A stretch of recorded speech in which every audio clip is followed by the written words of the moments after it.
Alright, what's up guys? Welcome back for another video. This should be a good, interesting video right here. By the looks of the thumbnail, I think it's Mohamed Abdul Rauf said, how this guy killed Michael Jordan and John Stockton. Now, I know he was tough back in the day, Mohamed Abdul Rauf, but I didn't know he was giving Michael Jordan and John Stockton the business and stuff like that. But we're gonna get right to the video and see what Sean David got to say about this topic. And before I click the play button, make sure you guys subscribe, hit the like button, and all the good stuff. And let's get it. Hey folks, welcome back to the Basketball Time Machine. I'm your host, Sean David. Thanks for tuning in. Let's talk some old school NBA. Let's do that. Now, if you follow my show on a regular basis, then you know that I'm mainly focused on NBA superstars. But I do my best to feature, at least every once in a while, some players that maybe never have been an NBA All-Star simply because, well, I have many favorite players that actually never were an NBA All-Star.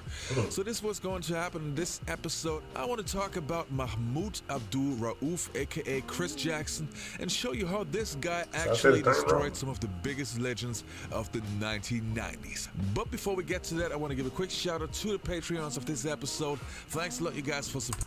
Speaking of Patreon, I started a Patreon account. I'm gonna put the link down below in the description below so you guys can check it out. And yeah, let's do that. Supporting the show, as always, is really appreciated. And I want to say, well, let's start. Yeah, let's start. Let's get it.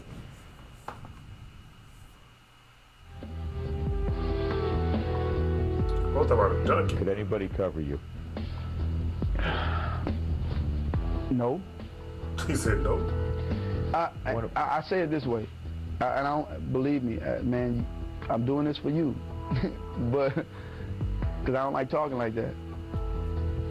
In the NBA, you can't stop nobody. You can try to contain them. I say it in that context, you know. In that context, no. I mean, I feel confident about my ability to score, my ability to create separation, to get my shot off.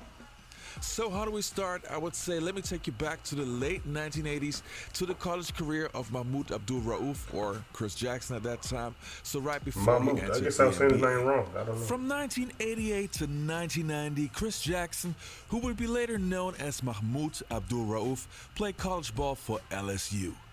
On a team that later would feature the talent of Shaquille O'Neal, Chris Jackson was still by far their best player. With handles that nobody has ever seen and a stroke that was far ahead of his time, Chris would not only shoot the lights out, but also embarrass his opponents.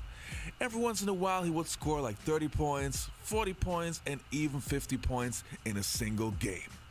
Another thing that separated Chris from many other players from that time was that even though he was a point guard, he had a scorer's mentality. Just a different approach than most point guards of that time. At the 1990 NBA draft, Chris Jackson could easily have been the #1 pick, but it was the Denver Nuggets who selected Chris Jackson with the 3rd pick overall in the 1st round.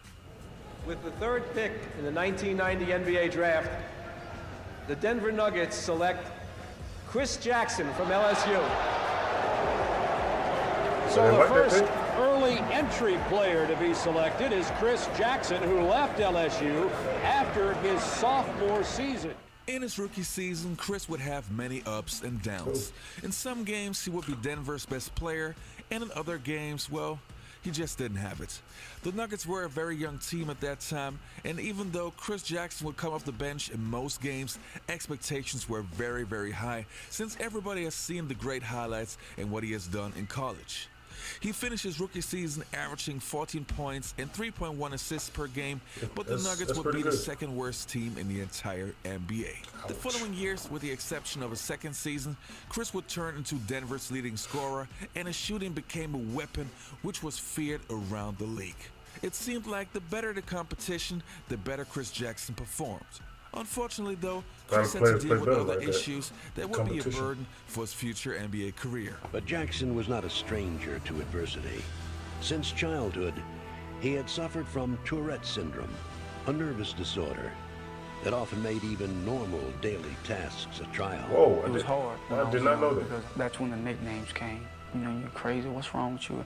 And I think I dealt with it pretty good. I think I've always had the ability to understand and to go on with my life, even at a young age.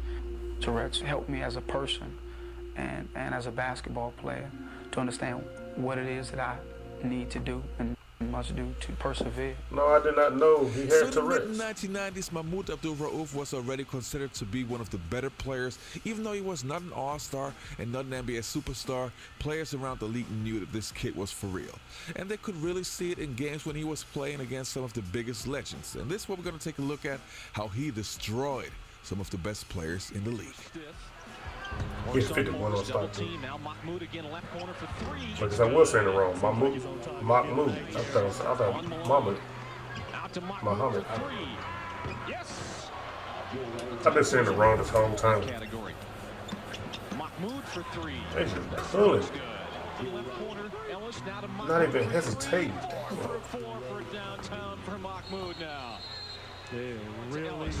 So it's Mahmoud. Okay. Mahmoud again.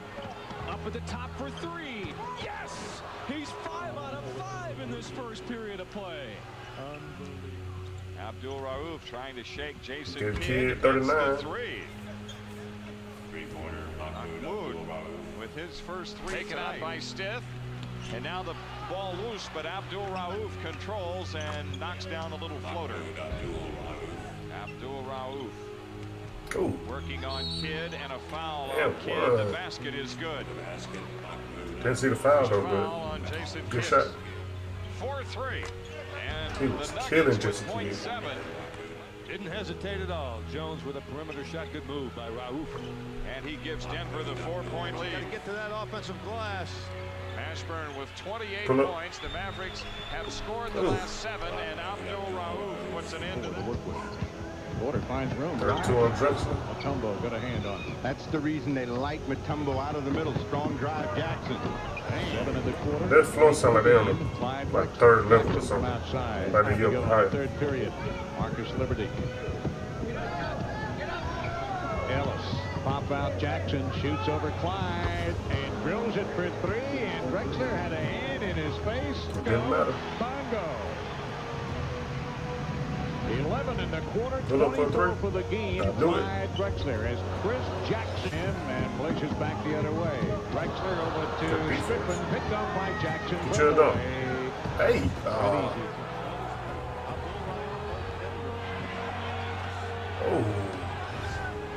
LSU after Reggie Williams started, and it took him almost half the season to get in shape, but he's going to be a forceful player.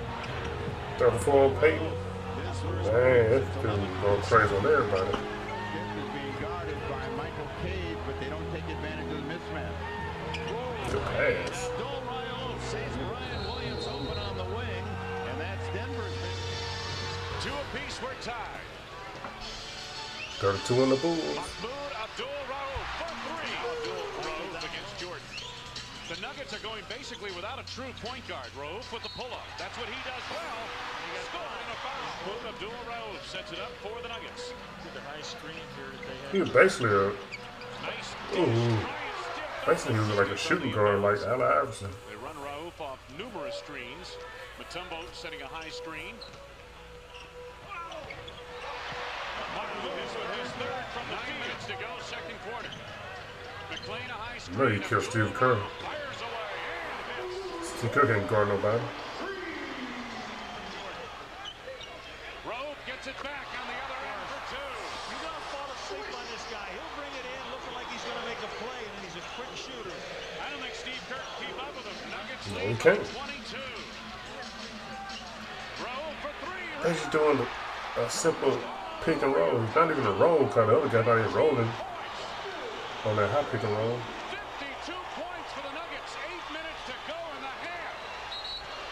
He got over screen. He just still too much space because the other person didn't come up. All right, you guys, that was it for today's episode. I hope you enjoyed the Damn. content. If so, please leave a like, but also post your opinion underneath the video in the comment section. Let me know. Okay. Man. Mahmoud Abdul-Rauf. I was saying his name wrong the whole time for I don't know how long. But dude was crazy, man. Dude was dropping off everybody. Michael Jordan, John Stockton, Jason Kidd, Gary Payton, no matter who it was, he dropped them off. But yeah, y'all let me know what y'all think about Mahmoud. It's funny to say Mahmoud because it's my first time actually knowing exactly what they were saying. Mahmoud, I thought it was Muhammad. I don't know. Anyway, make sure you guys subscribe if you're new. Hit the like button, all the good stuff, and comment down below any video ideas you want me to do, and I'll do it. I'll try to make a list of them, and I'll do it. Cause I still got a long list of videos I haven't done yet. It's crazy because I'm always adding new videos to the list, and I don't even get a chance to get to the ones that I put on the list like months ago. But anyway, I do what I do, and I'm out. Peace.